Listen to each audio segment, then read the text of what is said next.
नमस्कार मित्रों, मैं आचार्य अरुण कुमार दीक्षित स्वागत करता हूं आप सभी का आपके अपने YouTube चैनल भव्य ज्योतिष में। मित्रों, आज के इस वीडियो में हम चर्चा करेंगे दीर्घ आयु योगों के बारे में कि जन्म कुंडली में वह कौन कौन से योग होते हैं जिनसे व्यक्ति को लंबी आयु प्राप्त होती है या दीर्घ आयु प्राप्त होती है। यहां पर हम शास्त्रीय ग्रंथ फलदीपिका के आधार पर कुछ योग आप तक पहुंचाने की कोशिश करेंगे, वह भी बहुत ही सरल तरीके से, ताकि आपको समझ में आ सके और आप उसका प्रयोग फलित में कर सकें। इसीलिए वीडियो को पूरा जरूर देखिएगा। पहला योग कहता है, यदि जन्म कुंडली में केंद्र भाव, त्रिकोण भाव तथा अष्टम भाव, इन भावों में कोई भी पाप ग्रह नहीं होना चाहिए। उसके बाद लग्नेश और बृहस्पति महाराज केंद्र में होने चाहिए। एक बार इस योग को समझते हैं, उसके बाद फिर इस पर आगे चर्चा करेंगे। देखिएगा, कहा गया केंद्र भाव 1, 4, 7, 10 ये भाव कहलाते हैं केंद्र भाव। 1, 5, 9 ये कहलाते हैं त्रिकोण भाव। पहला भाव, चौथा भाव, सातवां भाव, 10वां भाव ये केंद्र भाव। पहला भाव, पांचवा भाव और 9वां भाव ये कहलाते हैं त्रिकोण भाव। पहला भाव केंद्र तथा त्रिकोण दोनों में आता है, यह होता है 8वां भाव। योग में कहा गया केंद्र भाव, त्रिकोण भाव और अष्टम भाव, इन सभी में से किसी में भी पाप ग्रह नहीं होने चाहिए। अब पाप ग्रहों में किसको लेंगे? नैसर्गिक पापी ग्रहों को। मंगल महाराज, शनि महाराज, राहु महाराज, केतु महाराज तथा क्रूर ग्रह सूर्य महाराज यहां पर पापी ग्रहों में लेंगे। अर्थात केंद्र, त्रिकोण तथा अष्टम भाव में पापी ग्रह नहीं होने चाहिए। उसके बाद लग्न में जो राशि हो उसका स्वामी ग्रह बनता है लग्नेश। आपकी अलग अलग लग्न की कुंडली हो सकती है, तो लग्न में देखिए कौन सी राशि है, जो राशि होगी उसका स्वामी ग्रह लग्नेश बनेगा। तो कुंडली का लग्नेश और बृहस्पति महाराज केंद्र में, इन चारों भावों में से किसी भाव में बैठे हो तो एक अच्छा योग बनता है, दीर्घ आयु का योग बनता है। परंतु इस योग पर हमें मंथन करने की कुछ जरूरत और भी है। जैसे कि आप जानते ही हैं, ज्योतिष में कहा जाता है कि भाव भावेश जितने बली होते हैं, जितने शुभता में होते हैं, उतना ही अच्छा और बेहतर परिणाम देते हैं। उस चीज को हम यहां भी देख सकते हैं कि लग्नेश और हमारे बृहस्पति महाराज जितने शुभता में होंगे, जितने बली होंगे, उतना बेहतर परिणाम आपको मिलेगा।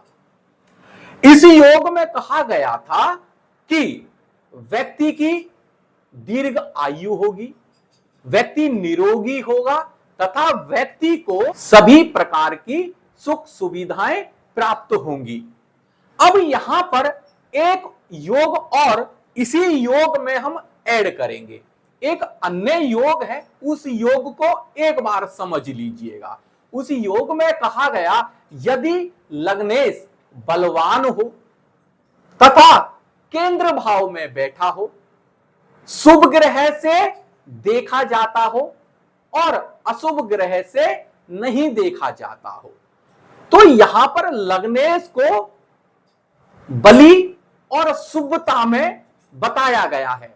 कहने का तात्पर्य यह है कि आपका लग्नेश जितना बली होगा, जितना शुभता में होगा, उतना ही उसका बेहतर परिणाम मिलेगा और आपको एक अच्छी आयु मिलेगी। एक अच्छा शुभ बली लग्नेश बहुत से अशुभ प्रभावों से आपको बचाता है। इस योग में आप देख रहे हैं कि लग्नेश को हमने केंद्र भाव में बैठाया है।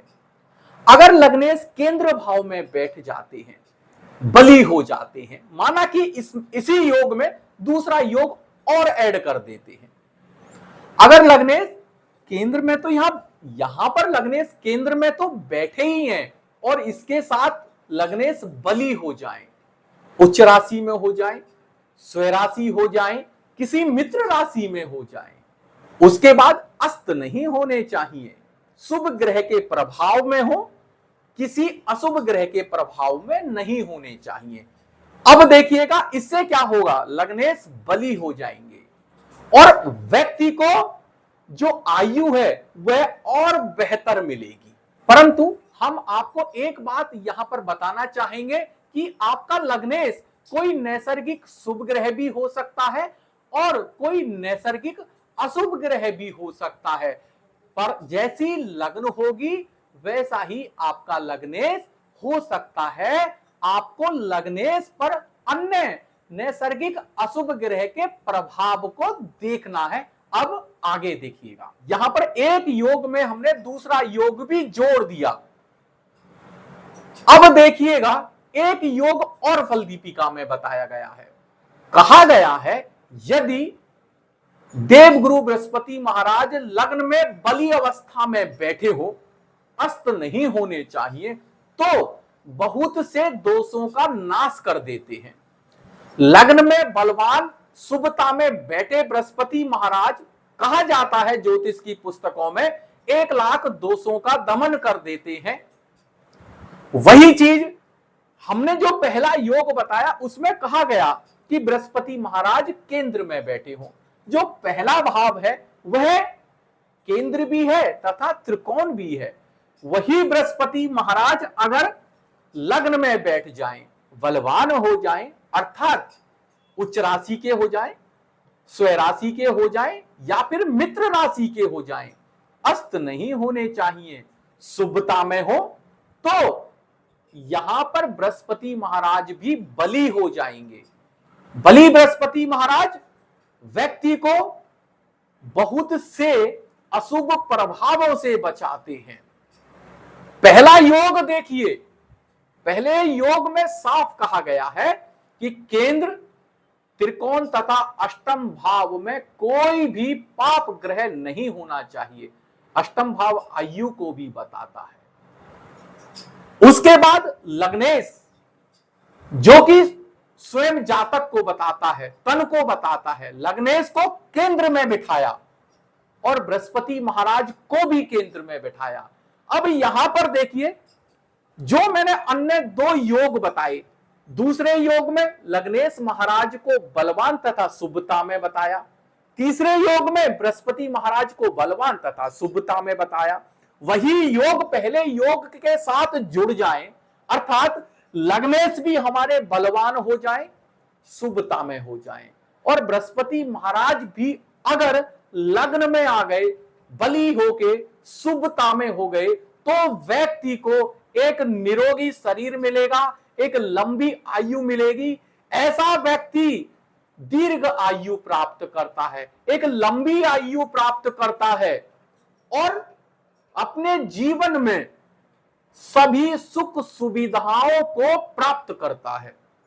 मेरा यहां पर इस योग को बताने का तात्पर्य यह था कि अलग अलग 3 योग थे, परंतु पहले योग को देखिए, दूसरा योग भी कहीं ना कहीं पहले योग से मिलता हुआ है, वहीं पर तीसरा योग भी मिलता हुआ है। अब आप यहां पर देखेंगे, जो हमने आपको पहला योग बताया है, अगर उस योग में दूसरा योग भी जुड़ जाए तो इसमें व्यक्ति की आयु और बढ़ जाती है। वहीं पर तीसरा योग भी जुड़ जाए तो भी आयु को और बेहतर कर देता है। अर्थात पहला योग भी अपने आप में एक पूर्ण योग है। फिर भी जो हमारे शास्त्रीय ग्रंथों में योग लिखे होते हैं उनको सही तरीके से समझने की जरूरत होती है। जैसा कि हमने बताया कि पहले योग में लग्नेश और बृहस्पति महाराज बलवान और शुभता में होंगे तो यह योग और बेहतर तरीके से कार्य करेगा, व्यक्ति को एक दीर्घ आयु, एक लंबी आयु अवश्य मिलेगी। वहीं पर दूसरा योग एक अपने आप में पूर्ण योग है। अगर दूसरा योग भी पहले योग में जुड़ जाए, लग्नेश बलवान व शुभता में आ जाए, तथा तीसरा योग भी अगर जुड़ जाए, बृहस्पति महाराज लग्न में आ जाए, बलवान व शुभता में आ जाए, अस्त नहीं हो, क्योंकि पहले ही योग में लग्नेश तथा बृहस्पति महाराज केंद्र में बैठे हैं। केवल हमने दूसरा और तीसरा योग जोड़कर उनको और बेहतर कर दिया और शुभता में ला दिया और बली कर दिया, जिससे व्यक्ति की आयु और बढ़ जाती है, दीर्घ आयु प्राप्त होती है। आशा करता हूं कि मित्रों यह वीडियो आपको पसंद आया होगा। अगर वीडियो पसंद आया हो तो प्लीज इसको लाइक करें, शेयर करें तथा हमारे YouTube चैनल भव्य ज्योतिष को सब्सक्राइब करें। धन्यवाद।